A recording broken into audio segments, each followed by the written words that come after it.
Assalamualaikum warahmatullahi wabarakatuh. Perkenalkan, kami dari kelompok 1 yang beranggotakan Andre Nurul Maghribi, Dian Agustini, Reni Setianingsih, Ali Fahrudin, dan Siti Nurfadilah. Di sini kami akan membahas mengenai paradigma penelitian kualitatif. Yang pertama, mengenai pengertian penelitian kualitatif. Penelitian kualitatif mulai diperkenalkan dan memiliki pengikut pada tahun 1960 dan sering disebut metode alternatif. Metode penelitian kualitatif adalah sebuah metode riset yang sifatnya deskriptif sehingga hasilnya tidak dapat digeneralisasikan. Bersifat subjektif dari sudut pandang partisipan. Menggunakan analisis, mengacu pada data, memanfaatkan teori yang ada sebagai bahan pendukung, serta menghasilkan suatu teori. Pendapat lain mengatakan, pengertian penelitian kualitatif adalah jenis penelitian ilmu sosial yang mengumpulkan dan bekerja dengan data non-numerik dan berupaya menafsirkan makna atau teori dari data ini, sehingga dapat membantu kita memahami kehidupan sosial melalui studi populasi atau tempat yang ditargetkannya. Dengan kata lain, metode ini lebih bersifat memberikan gambaran secara jelas suatu permasalahan sesuai dengan fakta di lapangan. Terdapat beberapa macam pendapat menurut beberapa ahli mengenai pengertian dari penelitian kualitatif. Yang pertama, menurut Bogdan dan Taylor dalam Moleong, penelitian kualitatif adalah penelitian yang menghasilkan data deskriptif berupa kata-kata tertulis atau lisan dari orang-orang dan perilaku yang dapat diamati. Kemudian yang kedua, menurut Lexi C. Moleong, penelitian kualitatif adalah penelitian yang bermaksud untuk memahami fenomena tentang apa yang dipahami oleh subjek penelitian. Misalnya ketika meneliti perilaku tindakan masyarakat ketika pandemi COVID-19 secara holistik dan dengan cara deskripsi dalam bentuk kata-kata dan bahasa pada suatu konteks khusus yang alamiah dan dengan memanfaatkan berbagai metode ilmiah. Kemudian yang ketiga, menurut Criswell yang mendefinisikan metode penelitian kualitatif sebagai suatu pendekatan atau penelusuran untuk mengeksplorasi dan memahami suatu gejala sentral. Untuk mengerti gejala sentral tersebut, peneliti mewawancarai peserta penelitian atau partisipan dengan mengajukan pertanyaan yang umum dan agak luas. Informasi kemudian dikumpulkan yang berupa kata maupun teks. Kumpulan informasi tersebut kemudian dianalisis. Dari hasil analisis peneliti kemudian menjabarkan dengan penelitian-penelitian ilmuwan lainnya yang dibuat sebelumnya. Hasil akhir penelitian kualitatif dituangkan dalam bentuk laporan tertulis.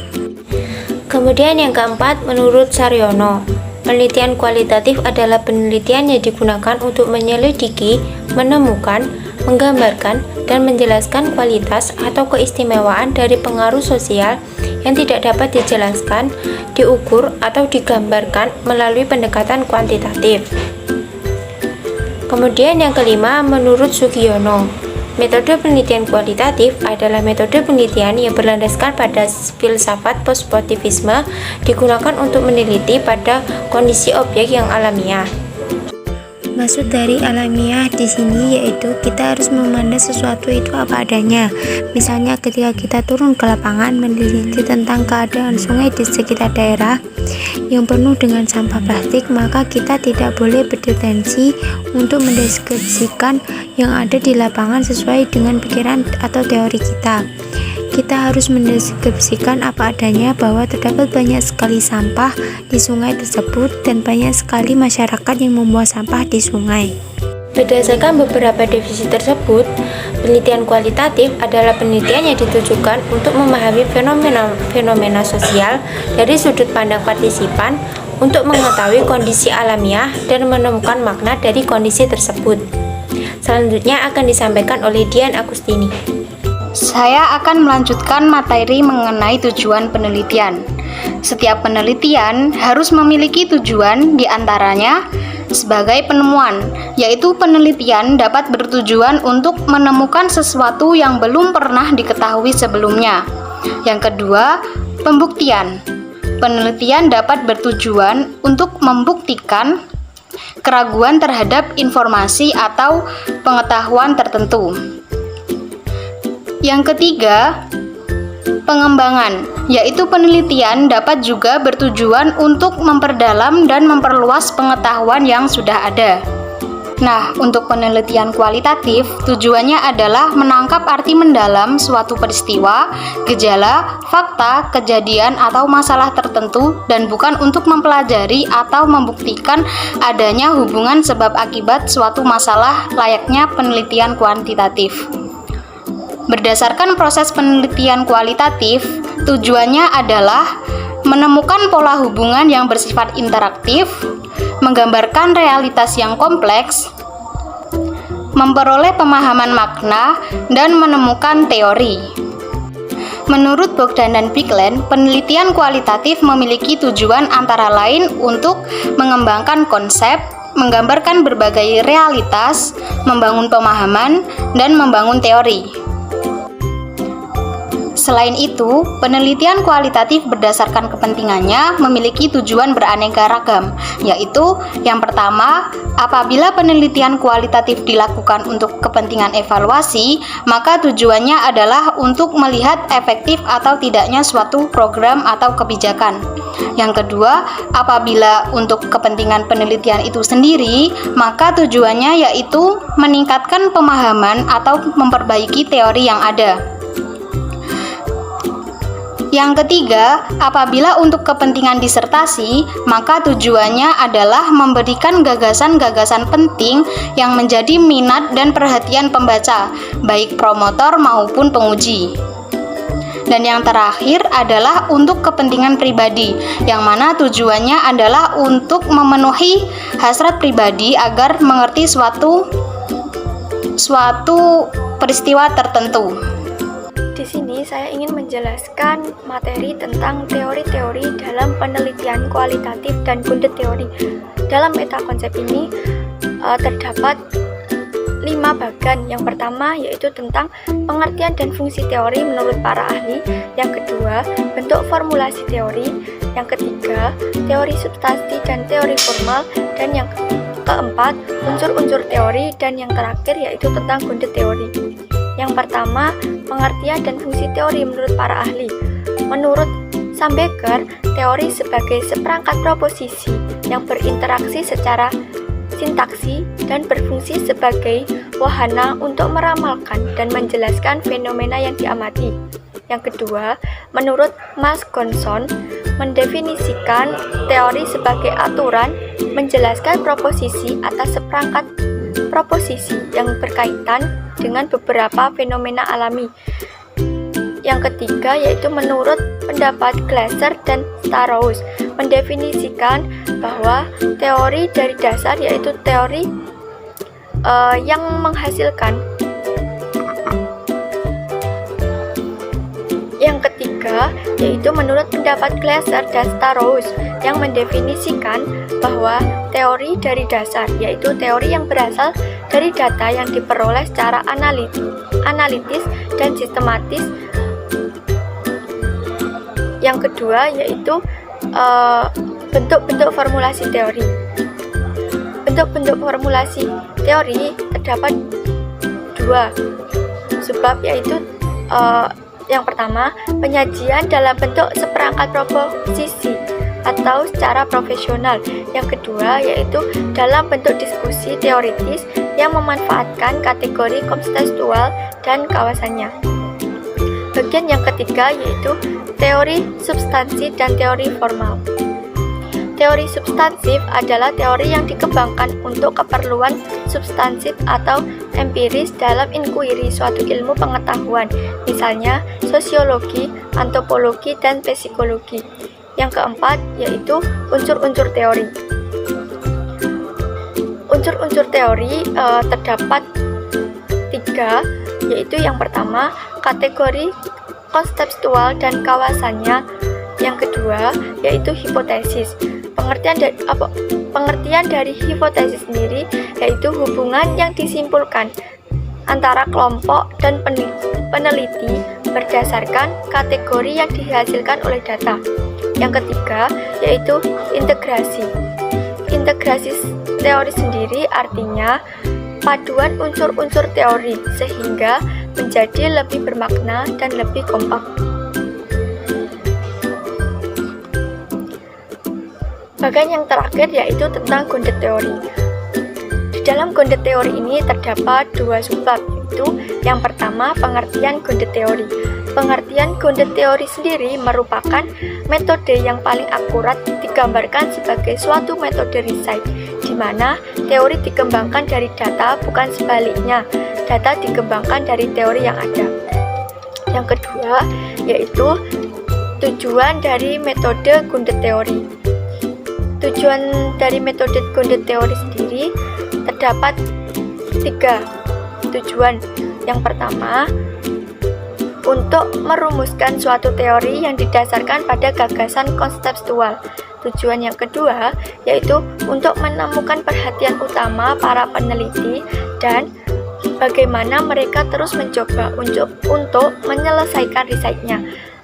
Tujuan utama yaitu untuk memperluas penjelasan tentang fenomena dengan mengidentifikasi elemen kunci dari fenomena itu sendiri dan kemudian mengategorikan hubungan dari elemen-elemen dengan konteks proses percobaan. Bismillahirrahmanirrahim. Meneruskan dari presentasi dari kawan saya sebelumnya mengenai jenis-jenis paradigma penelitian kualitatif. Pada paradigma penelitian kualitatif ini sendiri didasarkan pada sebuah hal yang sifatnya masih abstrak dan tidak memiliki nilai yang terukur atau bisa dikatakan bebas nilai. Kita ketahui sendiri bahwasanya paradigma merupakan suatu pandangan terhadap hal ataupun subjek yang ada, kemudian itu terejawantahkan baik secara subjektif maupun secara objektif. Nah, paradigma penelitian kualitatif sendiri terdiri dari 3 jenis. Yang pertama yaitu post-positivisme.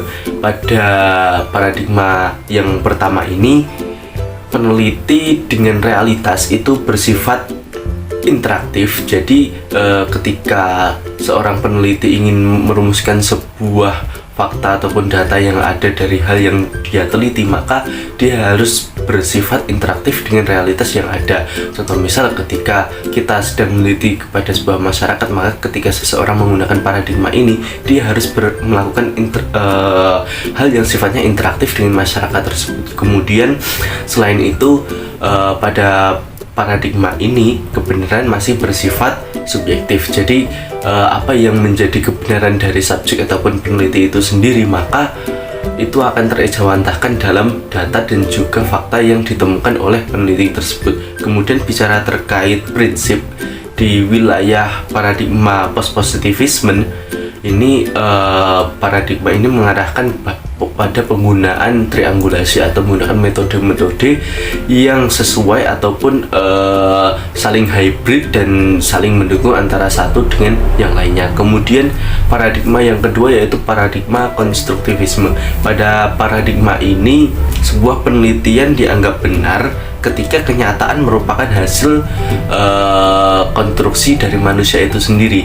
Jadi kebenaran pada paradigma ini bisa dikatakan bersifat subjektif karena dipengaruhi oleh peneliti itu sendiri. Kemudian hasil penelitian yang nanti baik berupa fakta, berupa data dan sebagainya akan ditentukan oleh subjek penelitian itu sendiri. Kemudian bicara terkait paradigma yang ketiga yaitu paradigma teori kritis. Pada paradigma ini, seorang peneliti dituntut untuk mampu mensinkronkan antara kebenaran yang subjektif dan juga kebenaran yang objektif. Jadi kedua kebenaran ini harus saling berkaitan dan juga harus saling bertriangulasi. Ketika kedua hal ini dapat bersifat interaktif, maka kebenaran di wilayah paradigma kualitatif akan semakin dikatakan konkret dan juga semakin relevan. Kemudian kalau bicara terkait fakta ini nanti di dalam paradigma yang ketiga ataupun paradigma teori kritis, maka dapat dikatakan sebagai fakta yang bernilai subjektif dan juga objektif seperti yang saya katakan di awal tadi. Kemudian kalau bicara terkait dengan hubungan dengan pengamat, maka di wilayah paradigma ini nanti kenyataan dengan realitas yang ada dan juga dengan pengamat itu harus saling berhubungan atau bisa dikatakan realistis. Kemudian dalam memandang sebuah realitas yang ada dengan adanya paradigma penelitian kualitatif menggunakan paradigma teori kritis ini harus menilai sebuah realitas secara kritis. Kurang lebih seperti itu terkait jenis-jenis paradigma.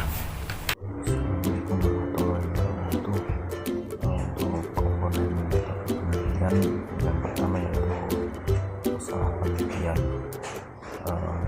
Masalah itu bisa timbul dari lembaga pendidikan maupun teori maupun perilaku siswa.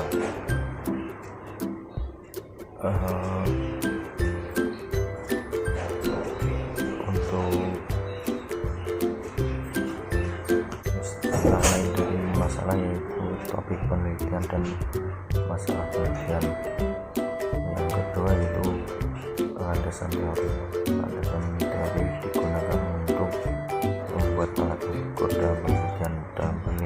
Dalam penelitian kualitatif selalu digunakan kata kajian teori. Misalnya yaitu hipotesis yaitu dimana penelitian merupakan jawaban sementara terhadap apa yang diteliti pada saat ini. Yang keempat yaitu cara ilmiah yang masuk yaitu meliputi satu rasional. Penelitian harus dilakukan dengan cara masuk akal sehingga bisa diterima oleh akal manusia. Yang kedua yaitu empiris, di mana indera manusia yang meneliti dapat mengamati dan mengetahui. Yang ketiga sistematis, di mana proses penelitian menggunakan langkah-langkah yang urut dan bertahap. Selanjutnya data bukan berdasarkan angan-angan, tetapi dalam apa yang didapat dalam penelitian harus sesuai di lapangan. Kegunaan data itu memecahkan masalah. Penelitian yang berguna untuk memecah masalah dan mengatasi masalah yang muncul di tempat penelitian. Selanjutnya yaitu tujuan. Setiap penelitian harus memiliki tujuan, antara lain yaitu penemuan. Penelitian dapat digunakan untuk menemukan sesuatu yang belum pernah diketahui sebelumnya. Yang kedua untuk pembuktian atas dasar-dasar atau keakuratan informasi dan pengetahuan tertentu. Yang ketiga yaitu untuk pengembangan, digunakan untuk mengembangkan teori yang sebelumnya dan menyempurnakannya. Yang ketujuh yaitu kegunaan dari penelitian tersebut. Kegunaannya itu memahami masalah. Penelitian dapat berguna untuk memperjelas dengan diadakannya penelitian sehingga dapat mengetahui kekurangan dari teori yang telah digunakan.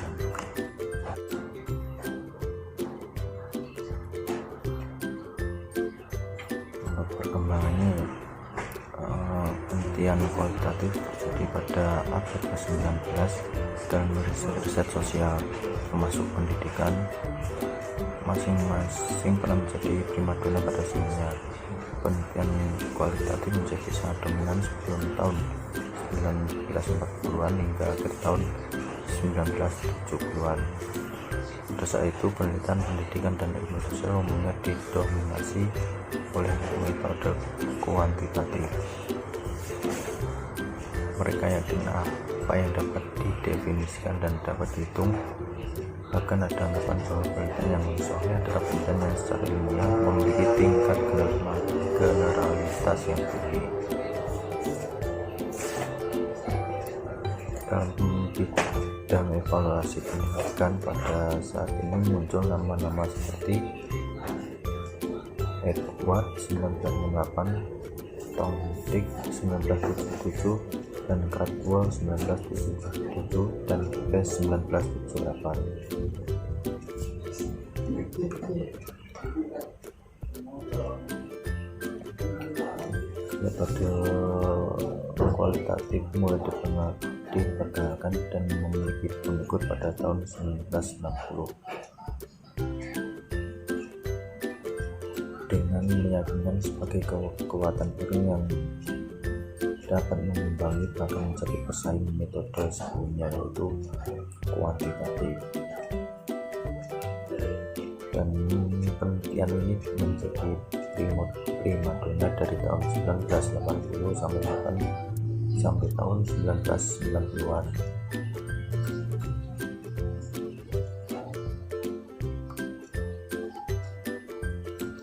Dengan mengusung tema paradigma naturalistik, konstruktivistik, positivistik, dan postmodernisme. Dan pada akhirnya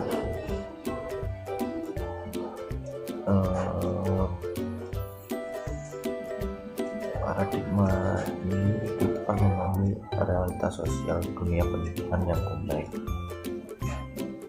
Menurut Bogdan dan Bigland, Lincoln dan Guba dan Burgess,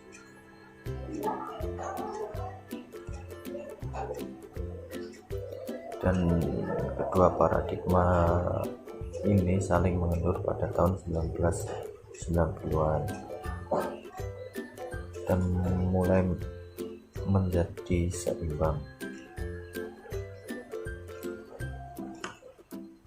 Sekian yang dapat disampaikan oleh kelompok kami.